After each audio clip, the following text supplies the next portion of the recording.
6:30. I'd like to call the Tuesday, March 22nd, 2022 Walpole School Building Committee meeting to order. On June 16th, 2021, Governor Baker signed into law an act extending certain COVID-19 measures adopted during the state of emergency. This act includes an extension until April 1st, 2022 of the remote meeting provision of its March 12th, 2020 executive order suspending certain provisions of the open meeting law. Citizens with a question or comment can email mmortalia@walpole.k12.ma.us or middleschoolproject@walpole.k12.ma.us. If you'd like to take a moment, I'll take a motion to accept the meeting minutes from March 8th, 2022. So moved.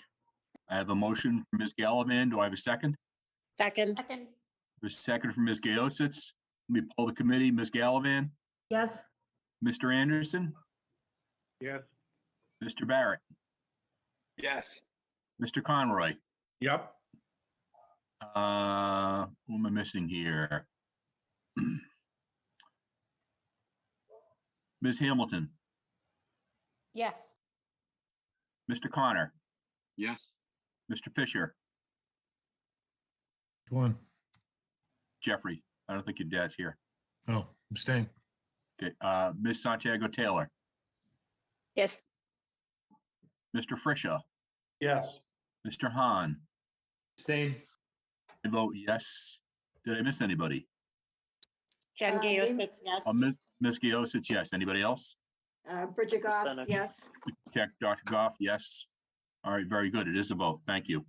So I'll turn it over to either Chin or Brian to take it from here. Okay. I will share the screen.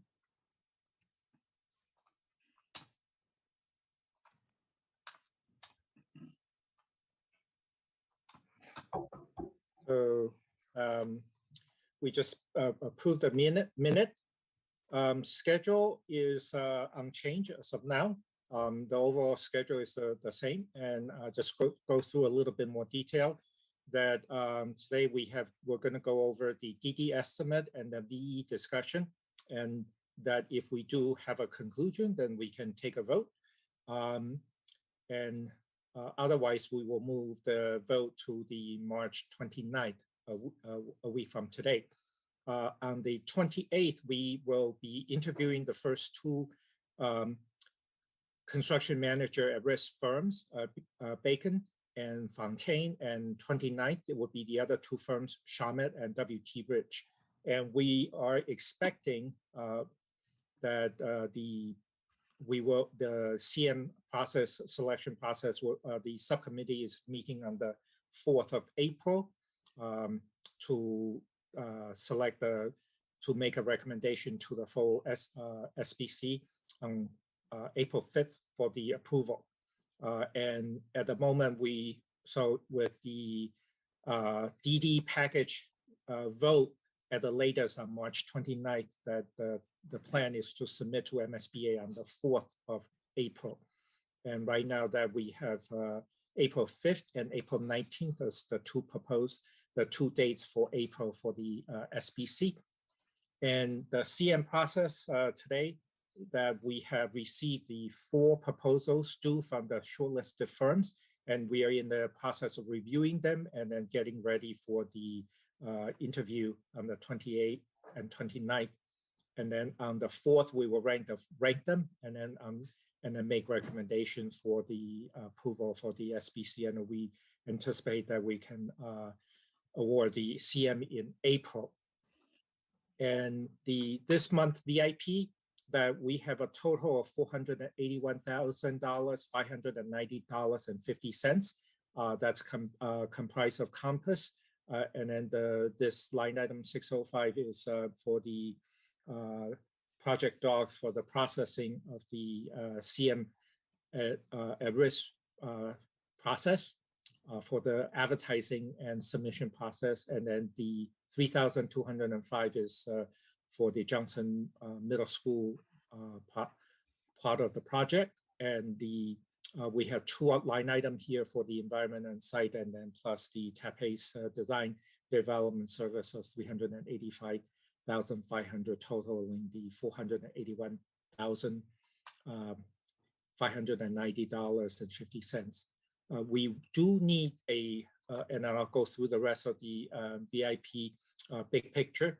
This is the overall project, and that this is included in your package, so you can review that at your leisure. And then this is the tally at the moment that we have spent $1.8 million, and then we're still on target. MSBA reimbursement. This is an update, and we have submitted 3 items to MSBA, 2 of which have been paid. And right now the town has been paid for the amount of $720,000, 405 that has already been paid to the town. And Mr. Chairman, we do need an approval for the vendor invoice for the amount of the $481,590.50. Very good. Do I have a motion to approve the? Mark, I had a question. Yep, go ahead, Jeff. Can you explain the 3205 one more time? 3205 is we are drawing from the study budget to cover some of the expenses of studying what we can do for the Johnson Middle School after the project, the reuse.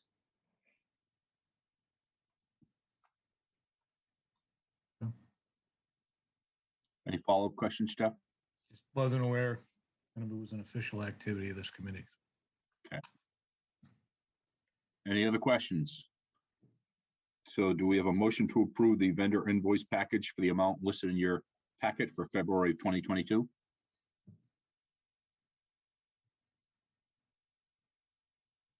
Do I hear a motion? So moved. I have a motion from Mr. Hahn. Do I have a second? Second.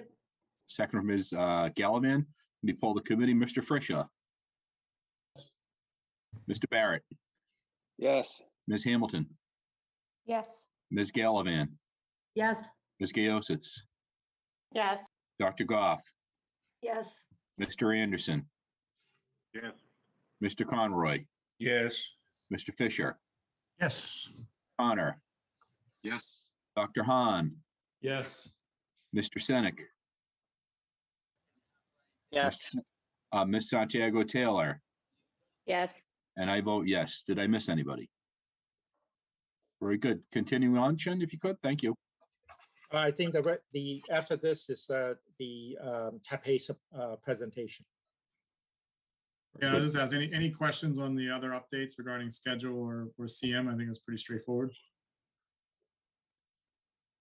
All Good right. question. The DD submission, does that coincide with an MSBA like board meeting?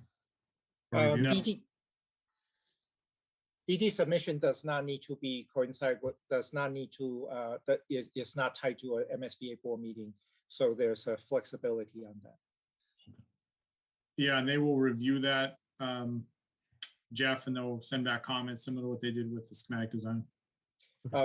One caveat is that if we are changing that, we do need to give the MSBA a notice ahead of the time.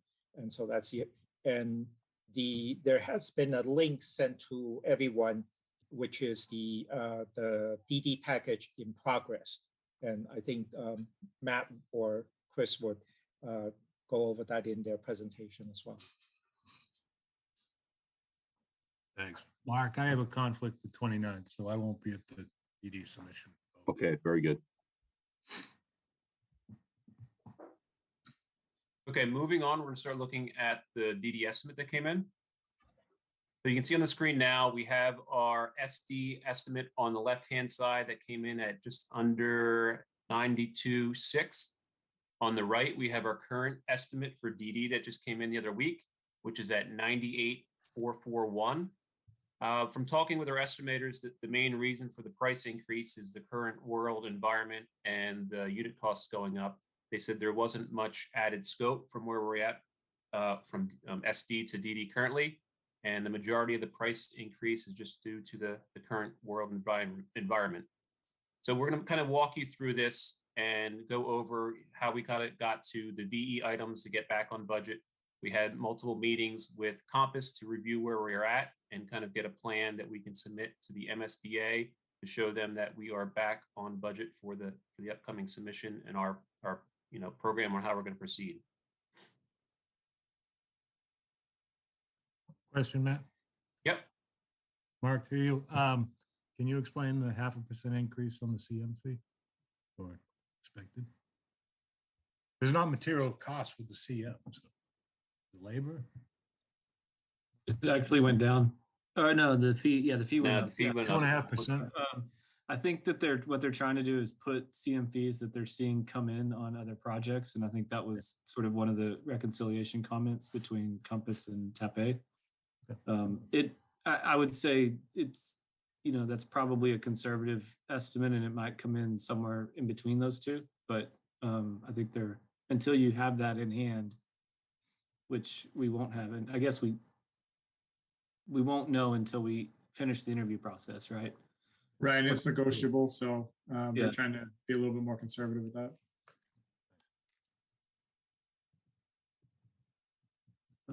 Any other questions on this page?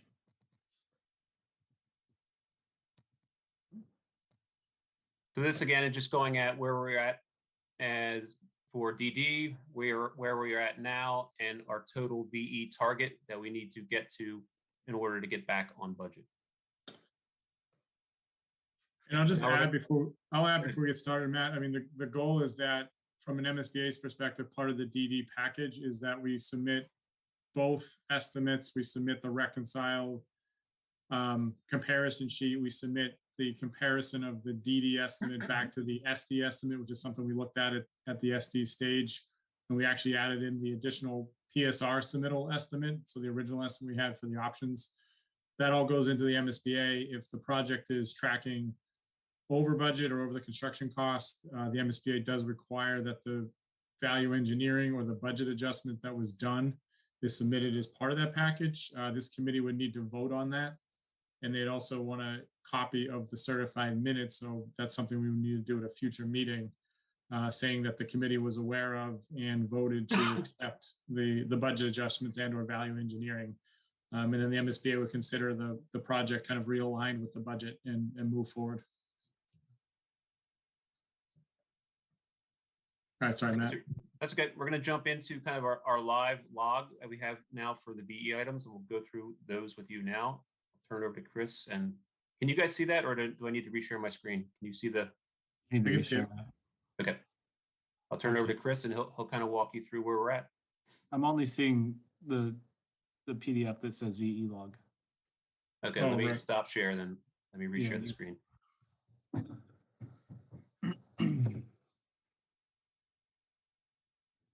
Okay, so a PDF of this, I think, was shared this afternoon with you all, and it's, apologize for it coming late like that, but these are all sort of live numbers that we're chasing. And if you look at, Matt, if you scroll down to the bottom, just to kind of show the hand of where we're at, there's, 89 total items that we've listed on this, the spreadsheet. The column C that says order of magnitude is a listing of the cost for all of those items just straight up listed in a row. And that ends up being around $8 million for total direct cost. And the recommended item, the recommended column, which is column D, is not only TAPE recommended, but it's also gone. We went through a process with the working group last week to review this list and talk about the merits and details of all of them and the trade-offs and all of that kind of stuff. And so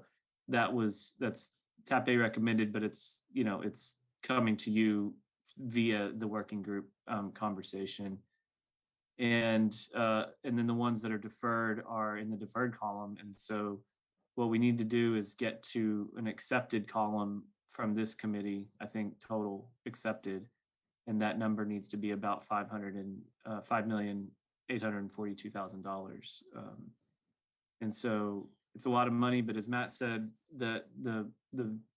if you talk to anybody, Brian, I had a conversation today on some of their other projects, the value in the market right now is just sort of skyrocketing. And so So this is where we're at in the world today. So Matt, if you want to go back to the top, and we'll just kind of work through this. I won't spend too much time, but if there's a question on something, just interrupt me and feel free to ask it. I think that's probably the best way to do it in the process. So these first few that are called enclosure, these are ones that we identified as not having a super visual impact on the building. They're more just some bells and some what we call belts and suspenders on the building. It's not a bad, it's not overly designed, but it's also stuff that you could maybe take out and not have adverse effects on the building. Of this first 7 here, or the first 6 or 7 to line 8, the biggest one is this cover board on the roof. And what we typically detail is the roof having a cover board on it that then all of the vapor barriers and everything can align to, and it just kind of helps the detailing out. But at $150,000, we can take that out, and the building will still function and be okay. It's just a little bit more work in the field later on to manage that. So the other ones you can kind of see there, the spray foam at the enclosure is also something we talked to you about previously. We had that energy model done, and turns out it's a marginal effect on the energy model. Does affect it some, but not enough to value the $200,000 that you could save there. So between those two, you're saving a big chunk. Still have a ways to go there. We'll move down to some of the exterior items. So these ones are ones that you would notice on the exterior of the building as you look at it from any vantage point or particular vantage points. A lot of these are material changes that we've previously gone over with you in other meetings, but we think that those are usually the low-hanging fruit. We can change a material, you still have the function of the building, we could still make it look nice with a change in material, but it's not, maybe some of the more, some of the materials we showed you before, it wouldn't be those. So on this list, the calcium silicate, which was that long linear brick we showed before, we really like that brick, but could we change it to the split face CMU that we were proposing elsewhere? Yes, that's true. You can, and we can detail that to make it look nice. Save $140,000 there. The two bigger ones are down on lines 15 and 16, just dealing with glazing. Glazing is a really expensive item on the project, and so just by taking a look at how much glazing we have, which parts of it are spandrel versus clear, changing some of those curtain walls to windows, and just sort of overall taking a hard look at the glazing of the building, but still making sure we meet our daylighting to have a lot of natural daylight in the building and ventilation. We figure we can save, a little over $500,000 there, maybe closer to $6 with those line items. And then the sunscreens on the outside of the building on the south side facing the facade facing the south. There was some sunscreens there to sort of help with the solar gain and glare from the sun on the south sides in the more late spring, summer months, but the building's not necessarily used as much then, may become used as the building comes online, but this is not critical for moving into the building. So we identified that, and then a couple of the other ones just have to do with roof screens, which we had noted previously from others to, or is that actually on here? Is that in structure? Roof screens may be down. I think it's in both. Let's see. Okay. Anyway, so the roof screens around mechanical units, we've done the acoustic analysis, and it looks like we can get rid of those too, and that may be a different line item. So you can scroll down, Matt. So we were looking at like lines, all the interior lines there, so like 26 down. So a couple of big ones on the interior. These are all items that you might see as you examine the building from the inside, just looking around. A couple of the big ones are the hardened polished concrete floor. We could change that. This is line 39. We could change that to the quartz tile that was previously sent to us by Donnie and his team. That would have a savings of around 100,000. And then changing out the ACT ceiling, line 43. This was more of a correction in the spec more than a VE item. the noticeable difference in the field is zero. You never would know the difference. It's just in the spec line that our specs at cost estimate had carried over a line, and the designation caused a little bit of an increase there. So we're able to capture that now. Looks like a VE item, but it's really just something we would pick up later, but we wanted to make sure that was accounted for. And then, the next big one is down there where it talks about the AV in the cafeteria. This was a pretty robust audio video system. And what we're proposing here is that we could delete most of it and go to a more portable system that you just bring out when you need it. It's not always on or always there, but if you need it, you can get it out of the closet or use that same system in other places in the building. So get a little bit more bang for your buck. You'd still be able to do paging and things like that in the cafeteria through a phone or other system that we have in the building. But the actual wireless microphones and stuff like that wouldn't exist. So Matt, you can scroll down.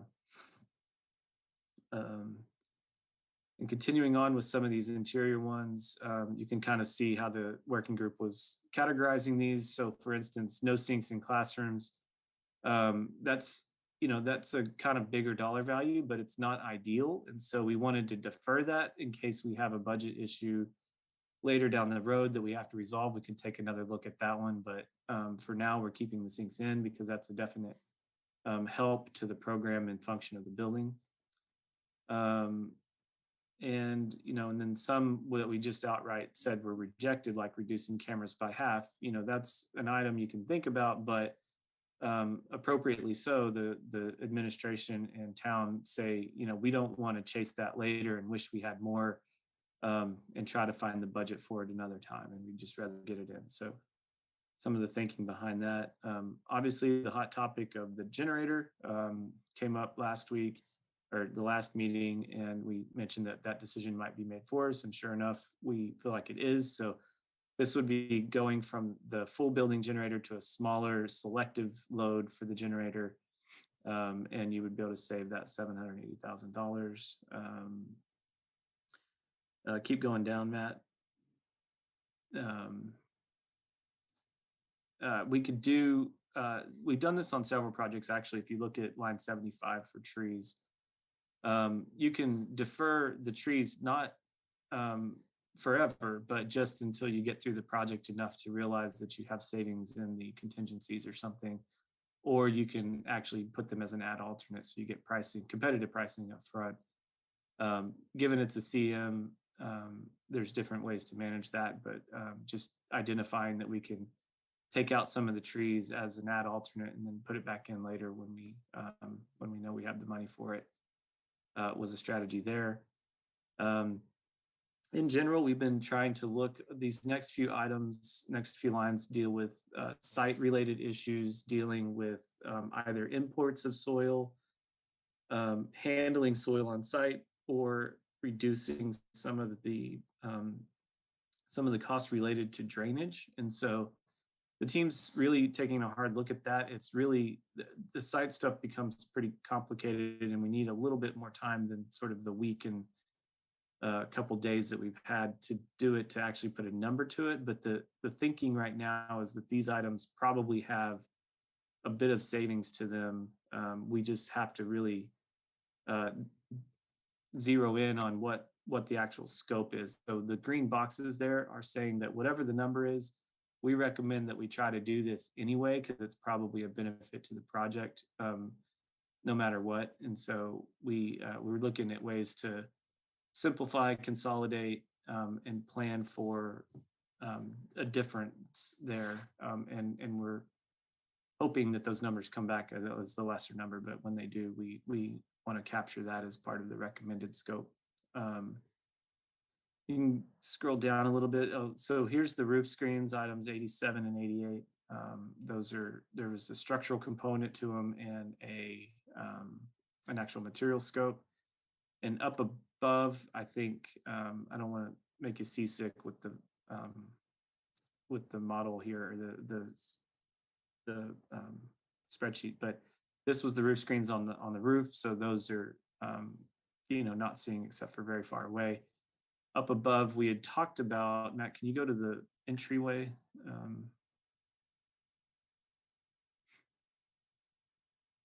I think it's on the exterior, right? The entrance canopy. It's right here. So there's an entrance canopy as you walk into the building that provides shelter and cover and actually designates the entry.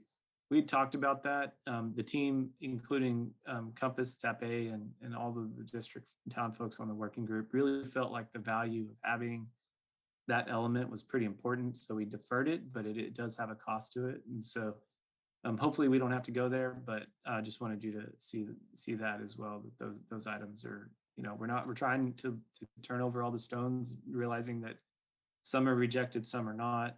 One in particular, number 27, we looked at reclassifying the building type of construction to delete the fireproofing, but we couldn't make it work from a code perspective and size of building. And so that one needs to stay. But other than that, I kind of, you guys got the PDF and of this spreadsheet where it's at. I guess we should entertain any questions and sort of go through that sort of question and answer time so that you guys can digest it. But we're currently tracking with our recommended line items at, just above the $5,842,000 range. And that's what the MSBA would like to see on that list. So. Any questions or comments? I Feel have free a to chime in. Yep, go ahead, Jack. I asked last time about gas. I know there's gas on East. I know there's gas on Washington. And from my experience, typically the gas company will run the line for you. Has that been explored? And also, what are the pluses and minuses, gas versus oil? I think that needs to be. You're talking about for the generator? No, for the building. So the building is all electric. There's no gas or oil fired anything in the building. All electric, Yes. and there's enough juice to power it. Yes. Okay, is there here's the issue that I have is it's great to design it like that, but what is the cost of electric going forward versus gas versus oil?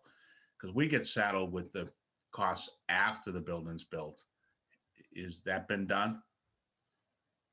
I believe in a previous meeting, Jack, we had gone over the details of the systems where we were talking through these systems as being all electric or other. Okay, I might have missed it, but I'm just asking, is there an increase, decrease, net zero? Can you just repeat the question for me? I'll see if I can answer it. Sorry. Okay, you're saying you're going all electric, okay? You Yeah. might have done it before. Okay, my point is, you have oil, gas, or electric. You're going with electric. What is that cost beyond? I experienced it with the fire station and the police station. Not enough money was budgeted for it. So my point is, has there been an analysis between using gas, using oil, using electric going forward? What is it going to cost us each year?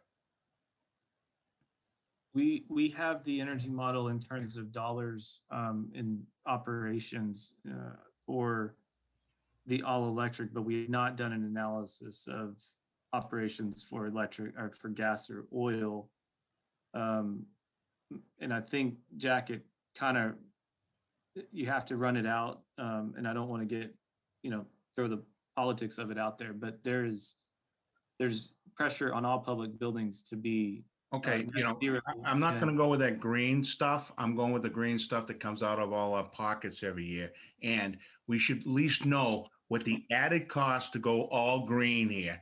And we're all going to face the day that we don't have the power plants, but I'm not getting the politics, but it should be said that this is what it's going to cost the town every year to go all electric. This is the cost to go all gas, and this is the cost to go all oil. That should be out there so that we all understand what that's going on, because we're going to build this, we're going to tax everybody, but now this is going to get absorbed into the general maintenance or whatever, into Donnie's budget. So we should at least know what we're talking about. Is it, 5,000, 500,000, 5 million? We don't know. That's a quick analysis that should be easily done by your mechanical designers. Jack, I think it's sorry to interrupt that, but I think that it's fair that we can ask the designer to project out the utility cost And then we can also try to do a comparison. And Chris, I think this is something that we. I would actually, Jen, I would actually push back on that from a decision-making perspective, is that I think the committee would have to say, we want to reevaluate going all electric with the mechanical systems we already approved in SD. And if that's the decision, All then right. we could go backwards on All right. that and do Yeah. the analysis. Do But do me a favor, stop right there. Approved. You never presented us with the options. You just went all electric. This is what we want. No, I want to know what I'm paying in 2024, 25, 26, 20, long after you guys are gone. That's a fair statement. Now, I know you don't want to do it because it's going to be more effort for you, but I think this should have been presented to all of us, and it never was. You just said, we're going all electric. Okay. Jack, as I No, understand it, I've understood it as electric for quite some time, but I don't think there's been anything in working group meetings that hasn't come up in these meetings, so. Well, Good I stand understand that, Mark, but very simply, has anybody presented to us what the various costs are going to be over the long haul? I think that's, Yeah. this is what you do when you present different facets. If I was the developer, I would have said to the architects, all right, you want all electric? Okay, tell me what gas is going to cost me. Tell me what oil is going to cost me. Don't tell me that the world wants electric. I don't care. I'm paying for this. It should be presented to us to understand what we're getting into. Thank you. Jack, Thanks, we Bob. had, so we did present back in beginning of SD. I think we talked about some of the state mandates that are coming for public building, as Chris alluded to. I think we had the conversation of, do we want to proceed with a net zero energy building or a net zero energy ready building? We talked about the different incentives that are available through Eversource, and what we could accomplish, if we decided to go net zero energy, net zero ready. I think the conversation was focused around that you could go with more traditional systems, and we looked at some of those options. However, there's the pending, you're going to have to come up to meet some of the state mandates that are coming, and the decision was to have the building be net zero energy ready. And then that way, if photovoltaics are then added to the site, a renewable source of energy, in theory, at the end of the year, the energy costs are offset for the building. And I know that we've done the modeling as far as what the energy costs would be as part of the budget for SD that went into MSBA. I think we worked with Mike's office on that. So we do have some of that information, but that was kind of the basis of that earlier discussion of, were we going to stick with a more traditional fossil fuel-based system or move to something that would start meeting the state mandated energy requirements over the next several years. But this, okay, gotta Brian, get but the state hasn't implemented them yet. That's in the future, correct? I believe that they've passed them, that they have mandates on different, I need to get the exact dates, but I believe there are date targets as far as when buildings are to meet these mandates. And part of the decision on this project was you could install a more traditional fossil fuel system, only then to have to then comply with a mandate, before the useful life of those systems were over, or you could start to go down the all electric net zero energy ready path now. I think the mechanical engineer was on that meeting, and we had gone through and kind of discussed that the all electric systems are actually comparably priced to a more traditional, boiler air handler type system. So that there, from a capital expenditure, there was not much of a difference, if any, from that perspective. So I think that's the way that the committee decided to go. Okay, what I'm getting out of all this is, it's a little bit too complicated. We don't want to be energy efficient, but there is an opportunity to know what the difference is. And as far as I know, I don't know. We talk about construction costs. I'm a landlord. I talk about after, what it's going to cost me down the road. And that isn't ever talked about. That's why I like having Donnie here, and that's why I brought him in 15 years ago. What do we got? What are we facing in the future? I mean, what may be great today, and you get all this money from the state, it's going to cost you 10 times what if you went with something else. That was all my point in this, but I guess the ship has sailed. Well, we do have projected operating costs. We can look back into that. And also now that we have the updated energy model, that'll get applied to that. So yeah, we can get that information as far as what we think the annual operating costs will be from the electric Brian, side. Yep. I'm going to interrupt you a little bit. We've been doing this a long time. All I remember is in the fire station, I asked point blank, what is the energy cost on here? And I got, We never got it. And then they got their bill because they didn't put it in for it. We should know exactly what we're faced with today. I'm not asking to predict the future. We know that. Just what We know that, and that's part of the SD submission. It was worked out with Mike Frisha. We have the energy model that tells you what the site energy use is. We have all that data. That's already been done for the But project. you don't have the data for oil or gas. No, because we were told to go with an all-electric building several months ago. But all electric, but without presenting, nobody presented to us what the costs were. You're presenting us. We did though, Jack. We presented the cost analysis and life cycle analysis of these systems and No, I'm not talking about the systems. I understand that, but I'm just talking about when I get a car, am I getting 10 miles to gallon or am I getting 50? That's what wasn't presented. All right, we can circle back and find out what we have, but and come back to that as far as what the operating costs of the building would be. But I don't know if I don't believe we did the analysis of an oil based system. It would have been natural gas had we done anything. And I'm not asking you guys to go back and look at the equipment because equipment's equipment, all right?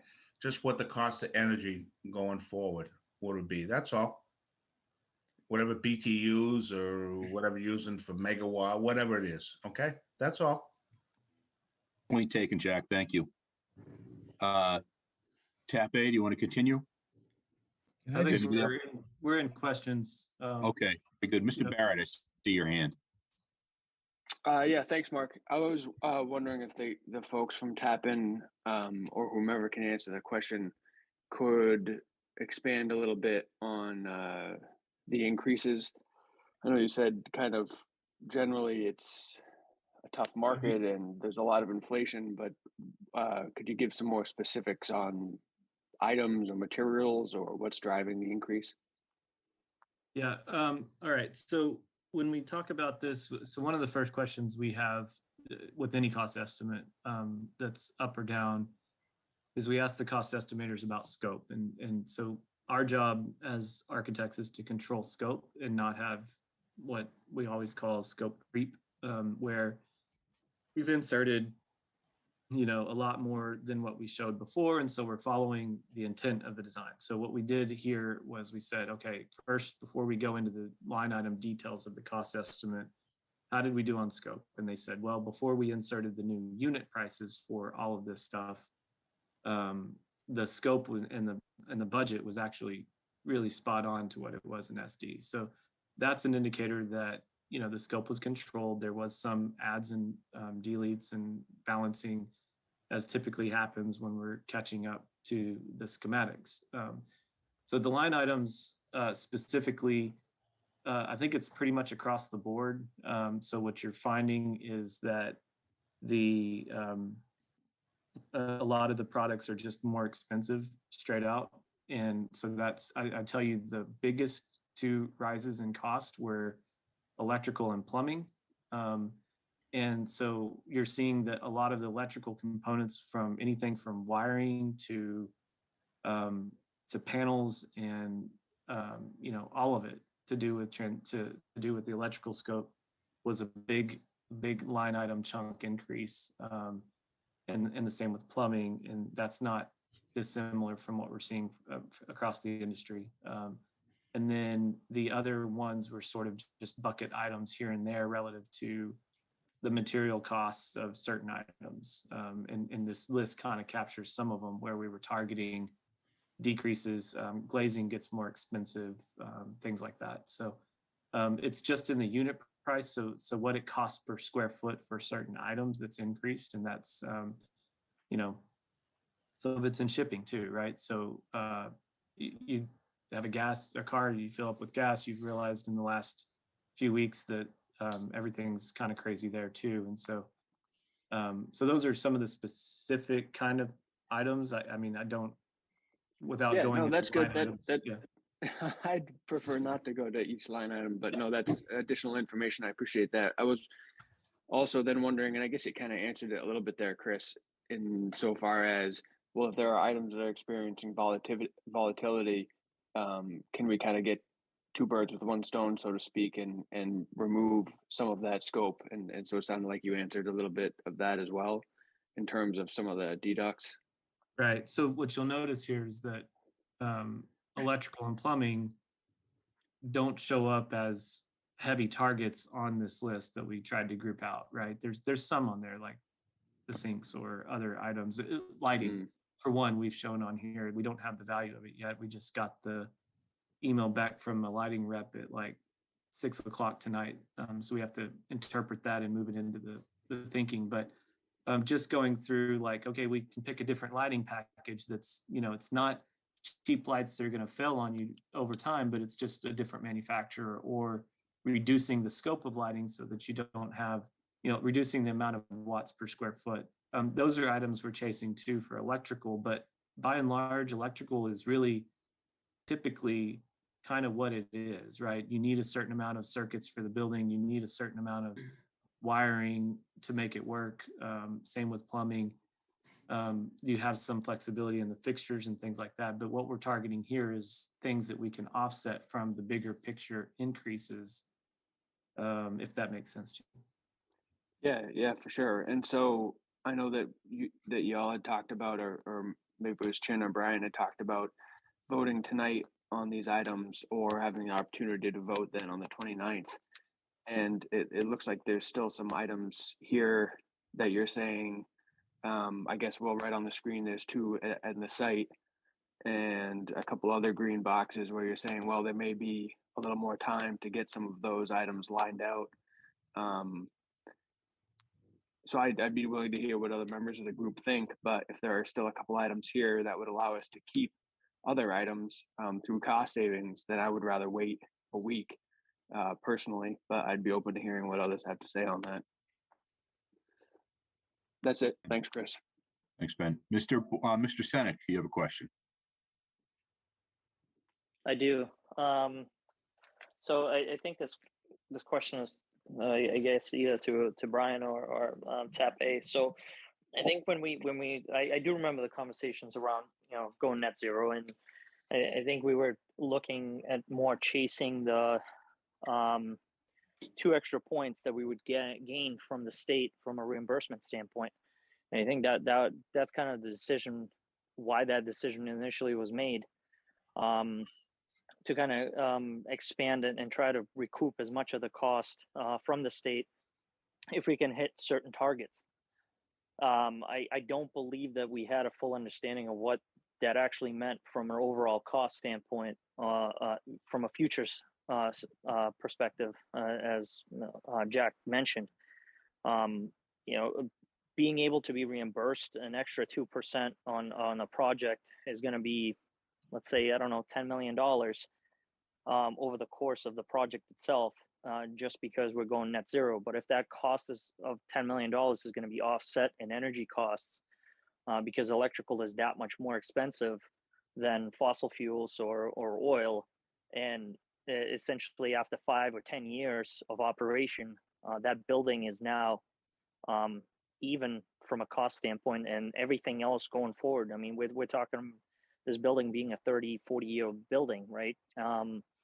Anything after that kind of break-even point is going to be extra cost that's going to be passed over to the taxpayers. That's kind of baked into your regular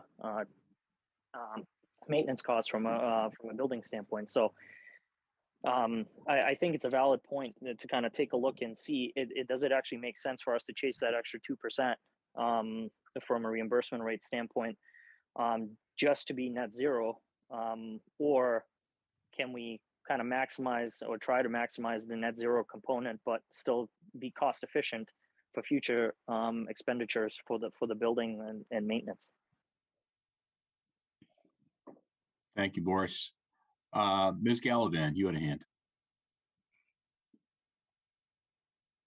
Yeah, I don't even know how to sort of absorb this information, because it's just out of my wheelhouse. I'm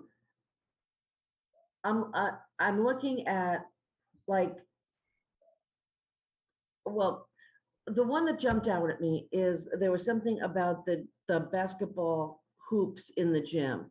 We have a very generous and good relationship with the local basketball league, whatever you call it. Like, I would think that before we make a decision like that, I would bet you that they would chip in to make sure that there are 6 basketball hoops in there. So I feel like way over my head in this conversation. And for that reason, I like Ben's idea of waiting another week, because I'm really having trouble absorbing all of this. And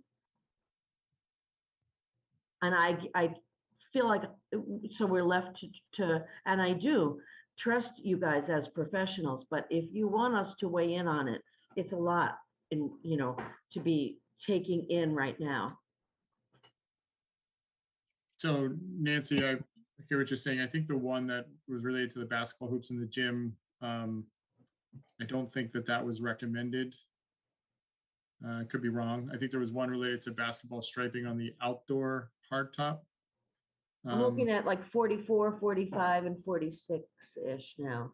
Yeah, so that was rejected by the district. So I think, Okay, I think also, so a lot of these that are recommended, we've gone through with tab A, and then we also presented to the district, and we went through these in very, very much detail, so they kind of understood what these items are. So I think anything that was in the recommended column, they felt comfortable with. Yes, that's something that doesn't necessarily affect the program or what we're trying to accomplish with the school.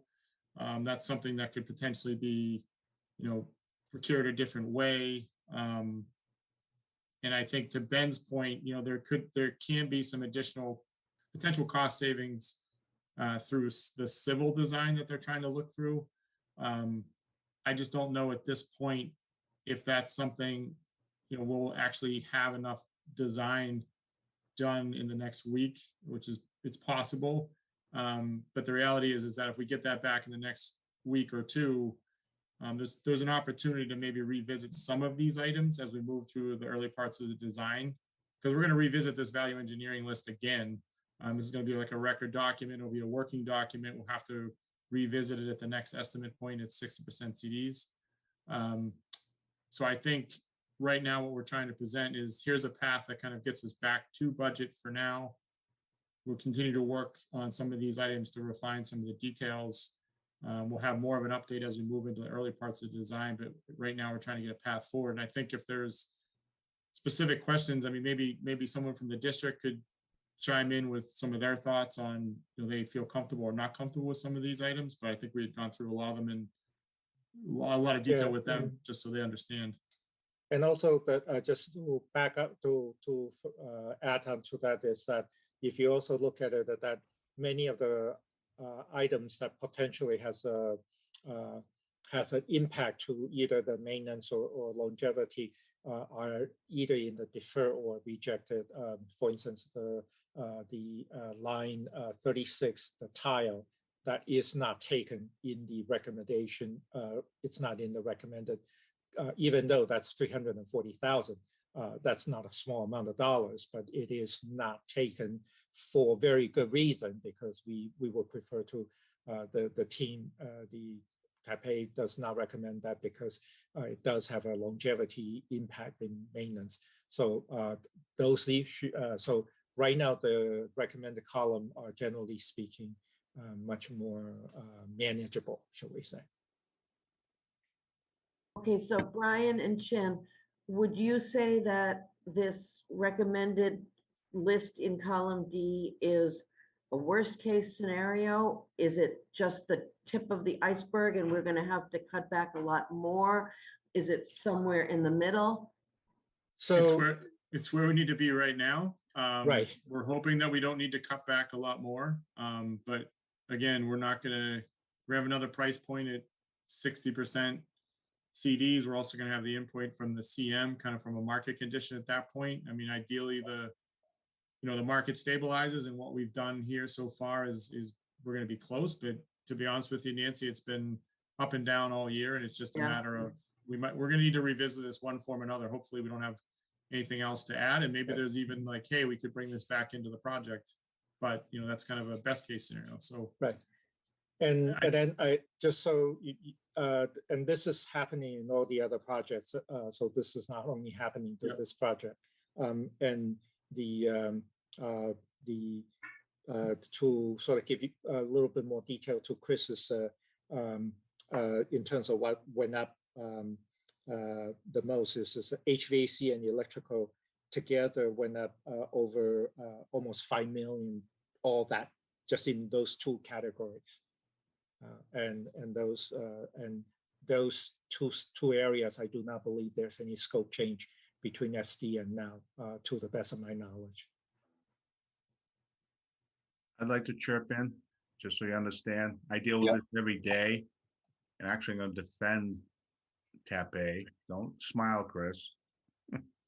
Is everybody's dealing with this. I'm getting in price increases. I'm getting guys saying, this is my price today. Tomorrow it may change. What we got today, I've never seen it in the entire time I've been doing this, is nobody knows. It could drop in half in 6 months, or it could double. So whatever you guys put forward, I understand. It's what you think today. So I just want everybody on the committee to understand that.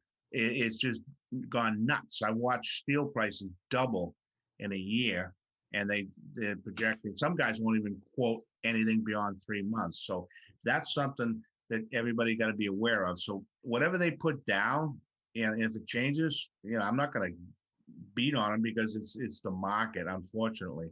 But one thing, a very simple thing, is for design wise and the experience out of the Brookline School, Chris, is if you get the engineer to change it from a regular wire mesh to, that was a big savings for Brookline, to fiber mesh.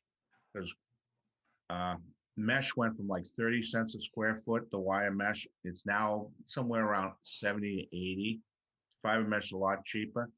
I mean, that's just a simple thing that the rest of the committee doesn't need to know, but it's something that you guys could save a ton of dough if it can happen. But with the volatility of everything, is the numbers you present are great, and that's fine. And if it changes tomorrow, I understand why. But I just wanted everybody understand, I'm getting stuff every day saying this is our guaranteed here, or someone says I want $80 a ton every 2 weeks for the next year. It's just so nuts. So I just want everybody to understand, whatever they present to us, it's going to be very difficult. I think it's the most difficult period to predict any cost when you're going to get there. But one little thing, I'll give you the fiber mesh, Chris, and hopefully maybe they can do it, maybe they can't. But for the rest of everybody, hold on. It's going to be a rough ride the rest of the way out to figure out where we need to be.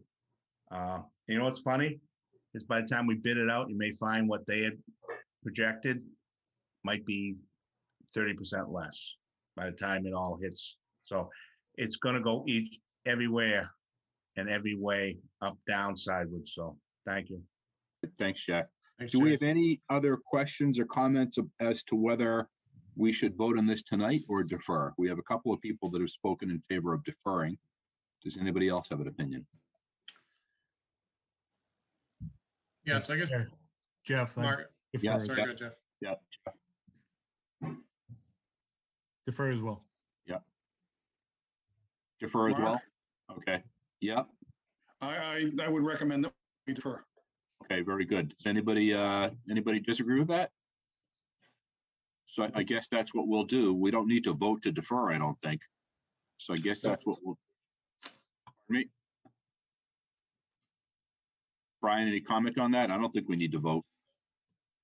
Yeah, I'm just going to comment on, so what we need to accomplish. So 2 things, we're actually going to need 2 votes, right? You're going to need a vote to accept the value engineering recommendations. And then you're also going to need a vote to submit the DD package to the MSBA, which will include the estimates, the updated budget, and the value engineering recommendations. So, and I think Tape is going to go through that table of contents. So between now and the meeting next week, right now we're targeting being able to vote that at next week's meeting to submit it to the MSBA by the 4th in order Very to good. maintain the design schedule. So can we just ask that anybody takes a look at this value engineering list and have any questions ready to go next week, and hopefully we'll get the vote in. Yeah, and I would even recommend, Mark, if they can take a look at it and get questions back through you, Okay, you know, maybe in advance, that could help expedite that discussion if you Right. need to. great.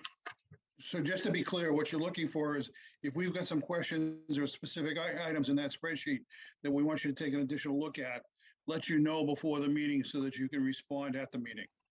Right? Yeah, Brian? that would be great. And that way we can at least have answers for that meeting so we can get to a point where everyone feels comfortable with a list that we can vote on. Okay, thanks. So do we have anything else in the agenda? Brian, Chin, anything else in the agenda? Tap A?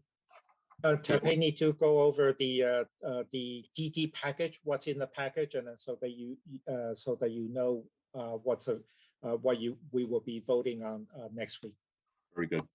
Thank you. So what you can see here is a table of contents for our MSBA DD submission. This is the cover sheet for our binder.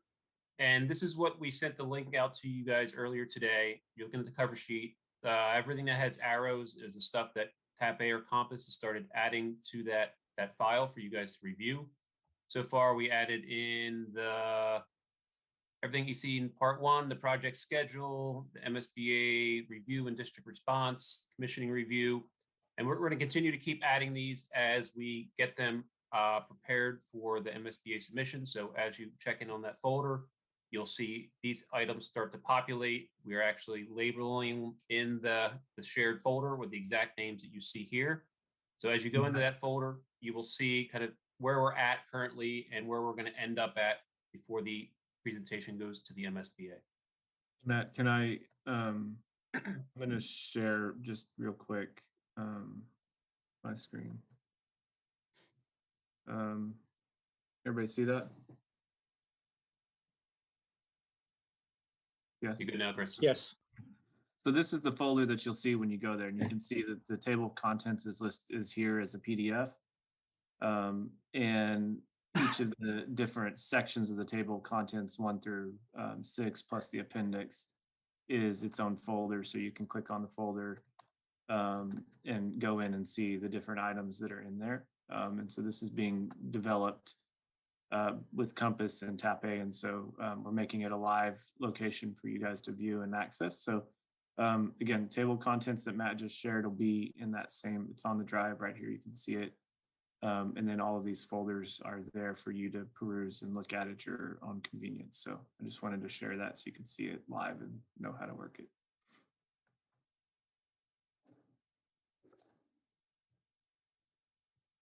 Go ahead, Matt. Any questions on the table of contents and folder, Chris, whatever, for the DD submission? Yeah, and overall, there hasn't been, I mean, the estimate is the big piece, obviously, of this submission. We went through the floor plans at the last meeting. So that's the estimates based on those floor plans. We've updated the schedule with a little bit more detail, but it hasn't changed dramatically the overall project schedule. And a lot of these items are somewhat just updates from SD. Most of it is revolving around the estimate though. So those items will be put in there. You can look through those when you get a minute. So moving on to the look ahead, the primary objective that we're discussing is getting the project back on budget. So we have been doing kind of everything that we presented to you, and we'll continue to do that for the meeting next week to continue for review and vote and approval. So we'll continue to get the numbers together and fill in any of the blanks that we showed to you earlier. Again, we'll be putting together the DD binder that we just discussed, along with the DD drawings and specs. We've got another upcoming pre-qual meeting for the CM on the 23rd. And we have our monthly meeting with the building inspector to go over the project to make sure everyone's on the same page and there's no different interpretations between Tap A and the building inspector to make sure we're still following the correct path to keep the project in line down the road. The main goal again is getting the documents together, We have the building committee meeting the following week on the 29th. We got another working group meeting on the 31st. We added an initial meeting on the 24th. We're meeting with the Recs department to go over the field use. And then the following week is the 1st of April, which we'll be submitting our documents to be done on the 1st of April, and we'll be submitting them on the 4th to the MSBA. The following month of April, probably for the first 2 weeks, we will focus on picking up any of the VE changes that are approved that get submitted to the MSBA. So we'll be working with our consultants in TAP A to get all those changes incorporated into the documents to get the project back online and the documents up to date with what was submitted to the MSBA for review as far as the project budget. Matt, you will also provide after that, you will also establish that the 60%, the work plan for towards a 60% submission. Correct. So our programming meetings, we pretty much wrapped them up. We had a programming meeting with PE and also with music the other week. So that was, I think, the end of our programming meetings going forward, unless Bill tells us anything otherwise, that there's any additional teachers or groups that we need to meet with. Again, we went over and reviewed the design estimate and our path to getting a VE and the project back on budget. And we already discussed the submission to the MSBA on April 4th for the formal MSBA DD submission. That's it for TAP A, unless anyone has any questions. Anybody have any final questions or comments? Chin or Brian, do you have any final comments? We're good. All right, very good. With Motion that, I to would take adjourn. me. All right, I'll take a motion to adjourn. Second. I have a second from Ms. Gaotis, but I don't think I heard a motion. Jeff made it. All right, motion from Jeff, second from Jen. We pull the committee. Mr. Frisha, Yes. Mr. Barrett, Yes. Ms. Hamilton, Yes. Ms. Gallivan, Yes. Ms. Gaositz, Yes. Dr. Goff, Yes. Mr. Anderson, Yeah. Mr. Conroy, Yes. Jeff Fisher, Yep. Jack Fisher, Yes. Mr. Connor, Yes. Dr. Hahn, Yes. Mr. Senek, Yes. Ms. Santiago Taylor, Yes. and I vote yes. It is a vote. Have a good night, everybody. Take care. Thank you. Thank you.